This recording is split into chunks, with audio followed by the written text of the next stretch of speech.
We make You it probably too did. easy for It was him. just because Did I you thought you tell had your Harry? birthday in the Not yet. contact, Okay. they just thought Because automatically. he wants to put ask it us there. to. And I didn't know that till Oh, a there's few weeks Harry. ago. Sometime, yeah. No, Mark said y'all talk. I asked him, we talked. Okay. Okay, we will start the May 21st Bluffton Town Council Budget Workshop number 1. This is being live streamed on Facebook, so thank you all for joining who are looking at it live today.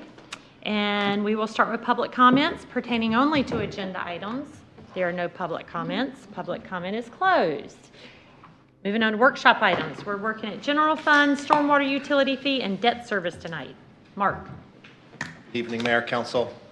I'm excited to present to you in a workshop setting our fiscal year 20 budget. Following up from last week's council meeting, we're back here tonight to talk general fund, stormwater, and debt service as well. At the very end, I'll also overview our review and approval process so we know how many more steps we have to go till we get to the June budget second and final reading. So as a reminder, presented to you last week was a consolidated budget of $34,941,440. It's close to a 10% overall reduction from last fiscal year. Year-end revised. So mill value remains the same, 38.5. 35.3 of that is for general fund and 3.2 for debt. Some of this you're seeing twice. I won't bore you with all of the same information, but I think it's really important to kick off and know that our mill value, my fancy little tool here, our mill value increased considerably since 2015. So from $146,000, almost $147,000 to almost $238,000 projected in fiscal year 20. Quick recap, we've seen this different ways throughout our time, but if you look at a single family residence appraised at $267,500 at a 4%, it shows that we collect as a town a total of $411.95. 98 of those dollars are stormwater utility fees. Different price ranges, but we thought we would pick up somewhat of a lower end of a price range on a residential property. Same as commercial, a little different. But if your commercial property and your company assets are valued at a little more than $1 million at a 6%, you see that you pay the town $2,471 and some change, and about $785 of those dollars are stormwater utility fees. You see the total tax bill at the bottom.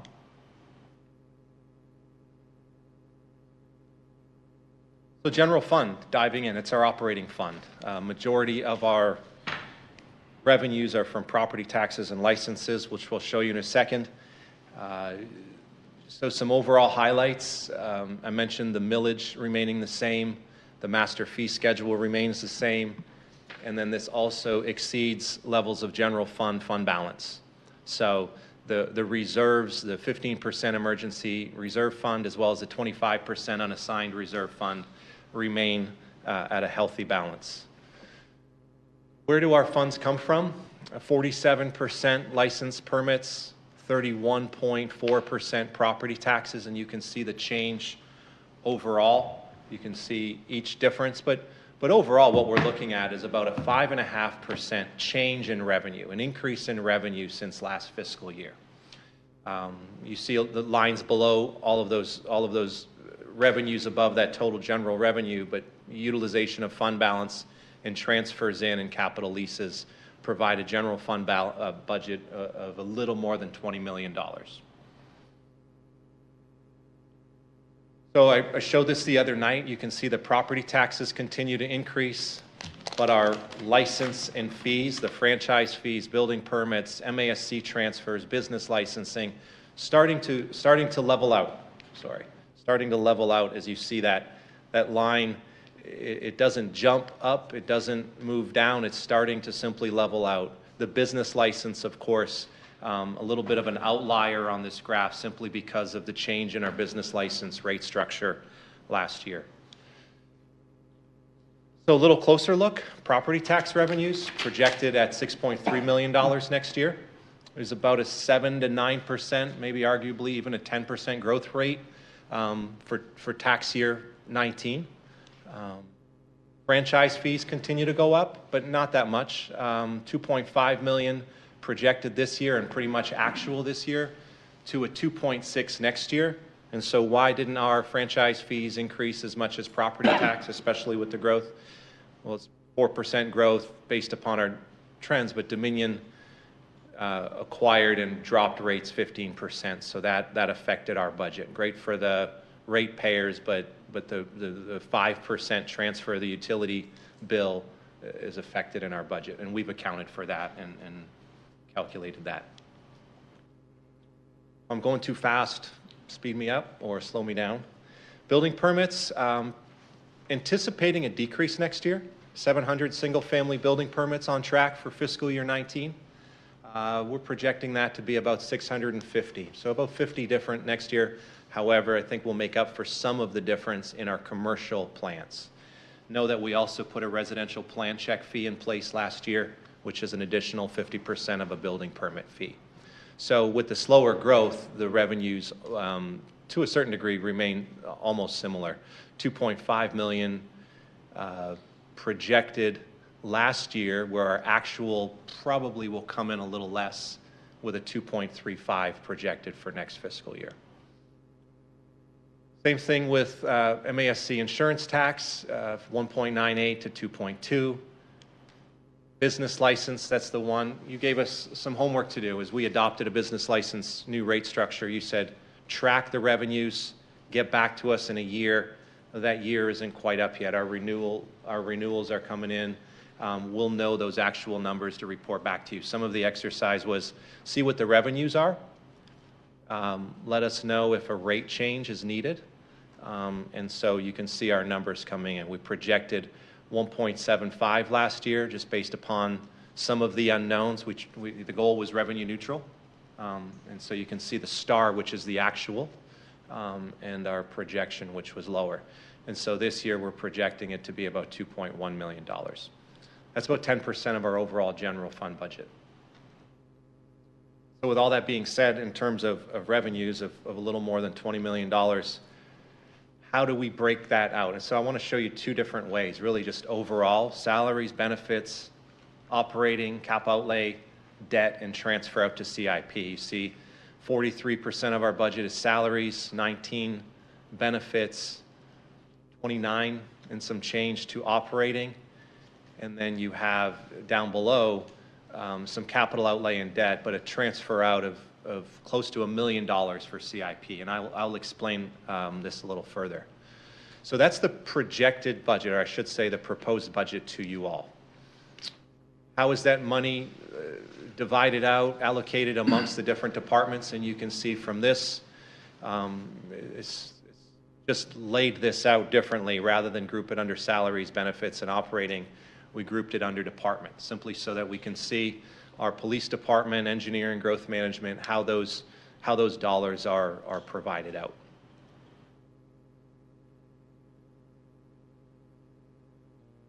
So proposed in these numbers, and proposed in that $19 million request to utilize a general fund, we're proposing 8 new full-time positions. So the way that breaks down,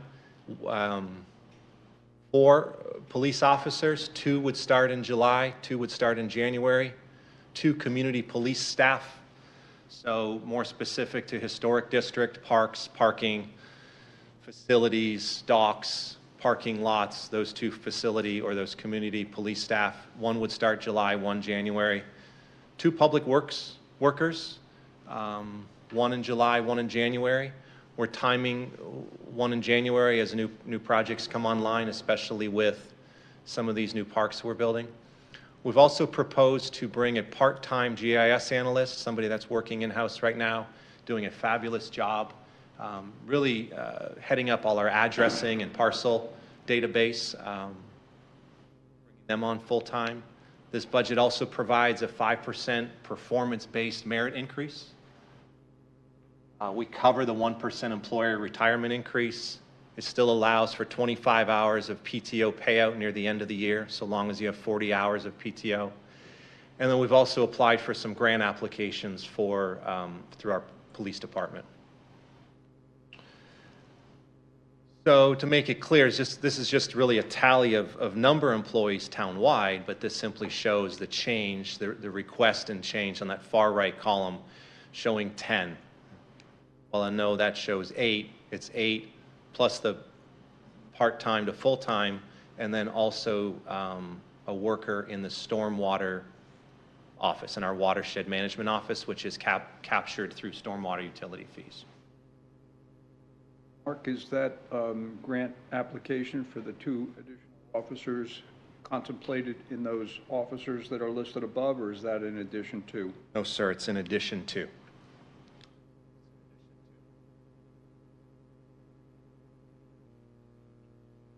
So the budget also supports all of our departments, and I can go through all this, but we saw it the other night. It's in the presentation, which will be live and online at the end of this meeting. But professional certifications, leadership development, same HR benefit, really people-based benefits, tuition reimbursements, fitness reimbursements, recognitions. It funds the Christmas parade. All of those little items I list on here because all those little items add up to quite a bit when you really look through the whole budget. Supports our police department, K-9 unit, drug task force, LETC 43 strategic partnership. Continues to put some additional funds into our CIP, but through general fund for design professionals, software upgrades, facility upgrades, as you know, open space enhancements. Some of those funds are in public works to make some improvements where, landscaping, pavement, improvements to some of our facilities, especially parks. There's an election in November. This covers that. We accommodated those costs. And then it also supports the interagency strategic partnerships that we know about, that we've talked about, the public defender, the Palmetto Breeze request, although there's still a lot more to learn about the Palmetto Breeze request. Before we would allocate any of those funds, we would definitely have LRTA in here meeting to make sure that where those funds are used or needed. And it also funds Solicitor Stone's request for the community prosecution team and his overall program. Question, the SRO officers, still getting reimbursed? I assume that's just a natural thing. I never understood was I think some of the elementary schools do not have SRO officers. Right. I just wonder if that's something where we should open up some dialogue with the school system. It just seems in today's environment, that's a big oversight. We've had that dialogue and we were planning for it, but at this point, the school district did not move forward with the SROs. We've had that dialogue. Preliminary budget numbers showed our 25% match, although I'm not sure that they are going to fund the other 75%.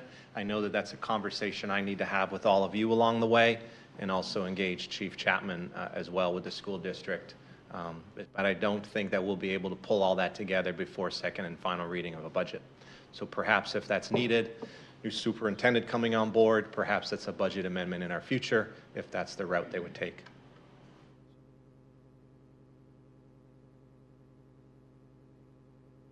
Budget also supports some new technology, video conferencing for our emergency operations center, some SLED required software for our police department. It supports outfitting replacement vehicles, Don Ryan Center, Housing, Affordable Housing Committee, and Beautification Committee work plans. This budget fully funds the requests from those committees and boards. Pause for a second, look a little deeper into the Don Ryan Center budget. You'll see that the town provides 70% of their budget this year, more than ever. They have proposed a budget that starting to really show a Don Ryan Center contribution. So a town fund, and simply we're funding the blue, to keep it simple, we're funding what's in shaded blue, And you can see we're funding people and space and a little contingency. The Don Ryan Center is funding operating, foundation, some contingency. So we're simply funding people. They're funding their marketing and their events and all of those other facets of their center. Really with the following focus straight out of their strategic plan adopted by the board and by council. So you can see, entrepreneurism, business attraction, expansion, retention, and workforce development, marketing, and real estate and infrastructure. That's more involved at Buckwalter Place. So, affordable housing work plan, a little bit of a different look this year with the work plan. You can see that there's extra columns. So there's 2 extra columns really to explain everything. So what we've done this year is we've started with a $180,000 base fund for new money in the general fund to accommodate the home repair program, abatement, property cleanup, private road repair, and addressing. What it also does is it takes $192,000 in change derived from some building permit revenue, and it places an additional $192,000 into the program. And what we've done, what I've suggested, is we create a CIP program, an account for housing. So the $192,000 of general fund revenue derived from the permits, as well as the funds that have been in this work plan and budget for a little while, that third column from the left, the $502,000 plus the $55,000 for incentives, and moves that into our CIP. And so next week, and you've seen this, next week I will show you where that lies or lives proposed in the CIP. Benefit to that, I think we've talked about that. The benefit is that the CIP lives, it's a 5-year plan, and it's simply a general fund transfer to CIP as we ramp up and start thinking of building and partnering on our housing project. It creates a true CIP. Beautification Committee work plan, proposed $40,000 budget, similar to last year. We need to keep funds in here for Tree City USA recertification. There's a formula, $2 per capita, to maintain our certification, and this as well as the rest of the funds, excuse me, in our general fund more than cover our Tree City USA recertification requirements. Excuse me. I was scratching. Sorry. I'm paying attention. The budget also proposes and provides 4 replacement patrol vehicles in the PD, 4 new vehicles for the new officers, 2 new vehicles for the new community policing folks, some building safety inspections, so the building inspector vehicles, 2 replacements, and some public works equipment, really a deck and a stand-up mower. Outrageous. I mentioned $1 million transfer to CIP, so we're clear that $1 million transfer to CIP is to that housing project. The Don Ryan Center for Innovation upfit, which I believe will be online in November. I know that they're pulling permits. They might have been issued their permit this week, I'm not sure. But that's a live project, so we've earmarked some funds towards that upfit. Law enforcement center improvements and public works facility improvements inside and outside in their yard. So there is the general fund. I'll keep going into stormwater if you don't have any questions. Questions on that? Actions. Okay, move on. Stormwater.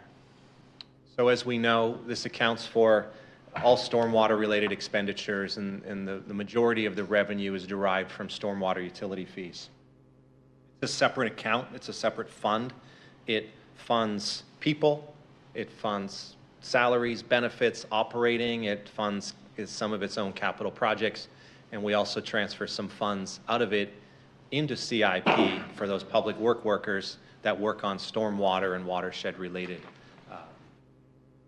responsibilities. So A budget this year, 1.4 million last year, 1.381 this year. Little bit of a difference. Why a difference? Right? As we grow, other, revenues grew 5.5%, 7 to 9%, really 7 to 10% growth in our town. Why is this decreasing to 1.3? It's because simply we reset that fee. We try to remain revenue neutral, but as we reset that fee, our projected number or our projected revenue comes in a little bit lower just based on the formula. But it still accounts for close to $1.4 million of our budget. 67% of the overall proposed this year is a use $605,000 of fund balance, which is close to 30% of the budget. Those are for some one-time expenditures. A big part of that is the May River Watershed Action Plan, as well as some projects. Grant income, we're projecting the use of $65,000. This is all based upon that fee structure that Brian McElwee, our Director of Engineering, proposed or at least overviewed for all of you recently, where there was a $98 single-family base, and there was, depending on size and different parameters, different rates or different base numbers. So again, salaries, benefits, operating, cap outlay. I mentioned a little bit of this. Transfer out to CIP of 60,000, or to general fund 60,000, and another 670 transfer out to CIP. So what do all those funds accomplish? Continue to implement the May River Watershed Action Plan as well as update it. It's been several years. We have that mandate of an MS4 program where it's its own special permit. We have our own special requirements for review, permitting, and inspections post-construction and during construction. So it funds that. It funds people. And by that, we're also asking for another full-time stormwater project manager. They will focus on drainage, easement acquisition, specialized construction for a lot of our drainage problems in our town. As we know, just as an example, Buck Island, Simmonsville, state, county, town, private, ditches, and a lot of stormwater problems. Well, this person that I'm proposing up here would simply focus on resolving a lot of those stormwater initiatives. It provides the same things that were covered in the general fund. 5% merit increase up to 5%, the 1% employer retirement, professional certifications. It continues to fund our USCB partnership, water quality monitoring. It provides some more equipment, some real-time microbial source tracking equipment, and that's in conjunction with USCB. I mentioned that it updates the watershed action plan, and that update to the action plan also provides a water quality model of those sub-watersheds, Rosedew, Stony, Duck, and Palmetto Bluff headwaters. And so finally, we will have at least a really good start in the very, I would say, critical areas of our watershed to have that stormwater model. It would also propose, the plan would also propose new projects and perhaps tweak some of our policies for stormwater. It would also not only propose new projects, but provide cost estimates that we can plug into our CIP. The 120,000 with USCB, is that a similar number as prior? And then the next position slide that you had, 30,470 for that piece of equipment. I thought like a year ago that came out, we were going to go for a grant or something. Grants that we found for that, and according to we tried, we didn't get them. Okay. Not that I know of, and also that this remained a priority of the Watershed Action Plan Committee, so we moved forward and funded it with stormwater utility. Well, one last question on the 230 investment for the update for the watershed plan. What's the end date? Schedule on that?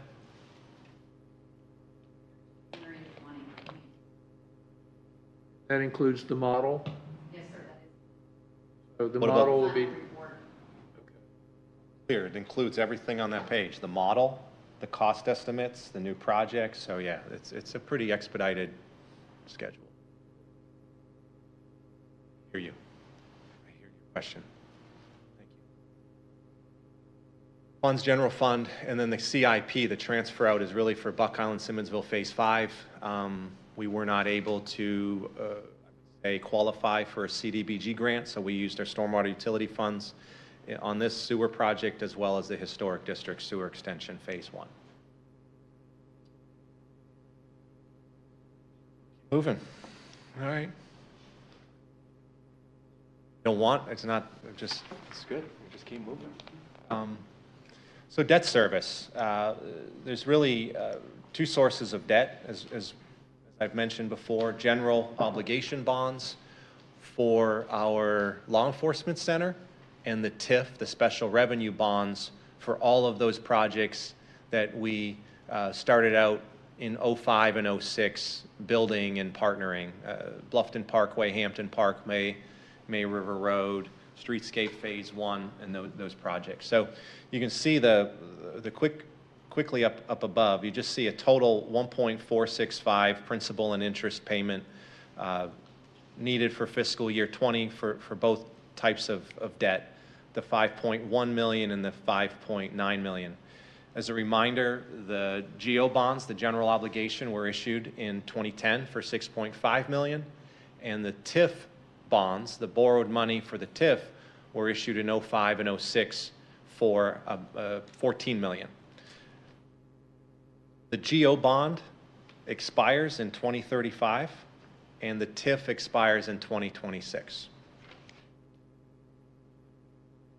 You can see where the revenues are derived. The TIF district is, over the last 5 years, has a 16% increase in growth in that TIF district. So it's very healthy. It's performing very well. You see a percent change year to year from 19 to 20 of about 10.5%. That covers 72% of our budget. And then you see the real and personal property tax. The real and personal property tax for 556. That's simply derived to pay that the GO bond. Sorry. So we pay the principal and interest a little more than $1.4 million. We transfer almost 969,000 out to CIP, and we also contribute $761,000 in change to our fund balance. Mark, can you back up a couple slides? And I know you've tried to educate me on this particular one. So the TIF bond paid for the portions of the parkway that are listed on this slide. I asked the question once before, and I'm sharing this, but we still pay impact fees toward these roads. So when the time comes, when they bring back the impact fee question to this council,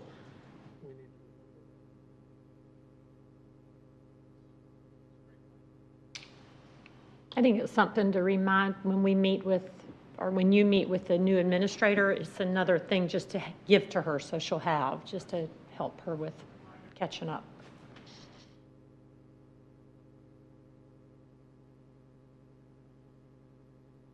So I mentioned on this slide, we've transferred close to $969,000 out to CIP out of the TIF, and so that, and we can talk a little more next week, but you can see that 968, 764 in that deck of projects right there that those funds help with. So very healthy TIF, great for our fund to fund capital projects.